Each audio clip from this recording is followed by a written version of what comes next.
Very strong. Thank you very Your much. heart is strong. Thank you. Your courage is inspiring. Thank you. नमस्कार दोस्तों, crime तक में आपका स्वागत है। आपने तस्वीर देखी किस तरह से प्रधानमंत्री जो ऑस्ट्रेलिया के हैं उन्होंने सलामी दी उस शख्स को जिसने कई लोगों की जान बचाई। मैं बात कर रहा हूं सिडनी की। इस शख्स का नाम है जिससे प्रधानमंत्री मिल रहे हैं, अहमद अल अहमद। ये वो शख्स है जिसने अपनी जान की परवाह किए बिना ये भिड़ गया, और भिड़ा किससे? आतंकी से, जिसके हाथ में बंदूक थी। इसकी खुद की जान जा सकती थी। ये अपने कज़न के साथ वहाँ पर पहुँचा था, कॉफ़ी पी रहा था, तभी अचानक उस बीच पर गोलियां चलने लगी। इसमें 16 लोगों की मौत हो गई, 40 से ज़्यादा जख्मी। दो आतंकी ताबड़तोड़ गोलियां चला रहे थे, बाप और बेटा। आप सोचिए किस तरह से इसने एक आतंकी को पकड़ा, और इस दौरान इसके 2 गोलियां लगी। हालांकि सबसे अच्छी बात यह है कि इसकी हालत स्थिर है, और अब इसकी प्रशंसा की जा रही है। न सिर्फ ऑस्ट्रेलिया के प्राइम मिनिस्टर के अलावा यूएसए के प्रेसिडेंट ने भी इसकी तारीफ की है। क्या कहना है उनका, पहले सुनिए। Very strong. Thank you very Your much. heart is strong. Thank you. Your courage is inspiring. Thank you. आपने देखा किस तरह से अहमद की तारीफ की जा रही है। दरअसल 43 साल का है, इसके 2 बच्चे हैं, और वहाँ पर ये फलों की दुकान चलाता है। आतंकवादियों ने जब हमला किया था तब ये वहाँ पर मौजूद था, और इसने फुटेज में आपको साफ साफ दिख रहा है किस तरह से छलांग लगाकर एक आतंकी को पकड़ा और उसकी गन को नीचे की तरफ कर दिया। तभी इसको गोली भी लगी और ये ज़ख्मी हो गया। इसकी अब हर जगह चर्चा हो रही है, हर जगह तारीफ़ें हो रही हैं कि जिस तरह से उसने ये कारनामा किया, वाकई प्रशंसा की योग्य है वो शख्स।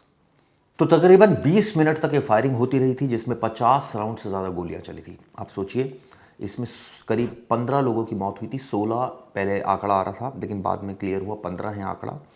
और ऑब्वियसली इसको कई जगह इसकी अब निंदा भी हो रही है और इन्वेस्टिगेशन भी जारी है। दरअसल 2 आतंकी थे जिनकी पहचान बाद में हुई, जिन्होंने इस घटनाक्रम को अंजाम दिया था। दरअसल ये भी बात सामने आई थी कि आतंकी पाकिस्तानी मूल के हो सकते हैं, और साजिद अकरम जो 50 साल का था उसको मौके पर ही गोली मार दी गई। वो वहीं ढेर हो गया। उसका एक बेटा है, 24 साल का, नवीद उसका नाम है, वो घायल है। और तस्वीरों में साफ साफ नज़र आ रहा है, फुटेज में भी नज़र आ रहा है किस तरह से ताबड़तोड़ गोलियां चला रहे थे।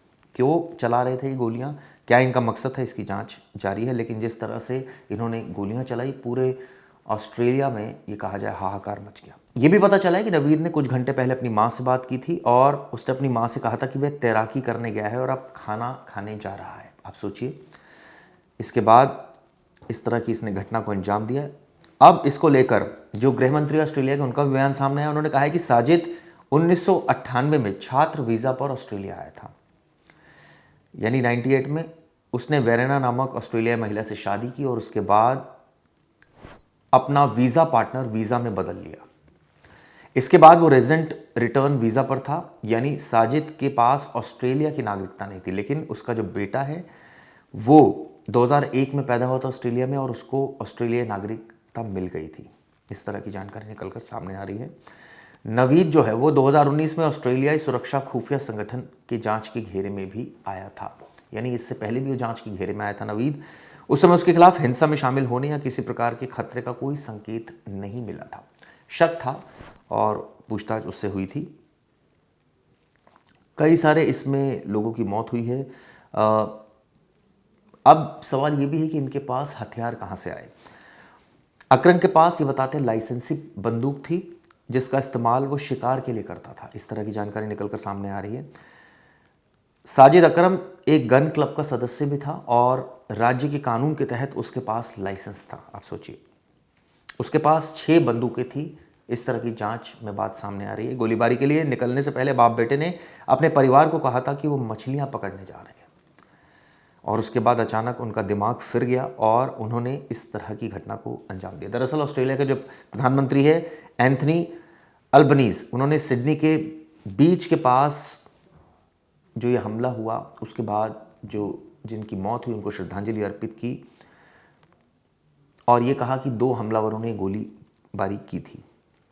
उधर जो इजरायली प्रधानमंत्री है बेंजामिन नेतन्याहू, उन्होंने ऑस्ट्रेलिया सरकार की नीतियों को हमले के लिए जिम्मेदार बताया। इस तरह की बात वो कह रहे हैं। अब यहूदी विरोधी घटनाओं पर ज़रूरी कार्रवाई न करना, इस तरह के आरोप लग रहे हैं उन पर। हालांकि अब इसको लेकर एक इंटरनल जांच की जा रही है और कुछ पॉलिसीज़ भी बदलने की कवायद है, क्योंकि ये पता चला कि जब ये पूरा हमला हुआ वहाँ पर यहूदी धर्म का एक त्यौहार मनाया जा रहा था, तभी ये हमला हो गया और दो सिरफिरों ने इस तरह से घटना को अंजाम दिया। बहरहाल इसकी जांच जारी है।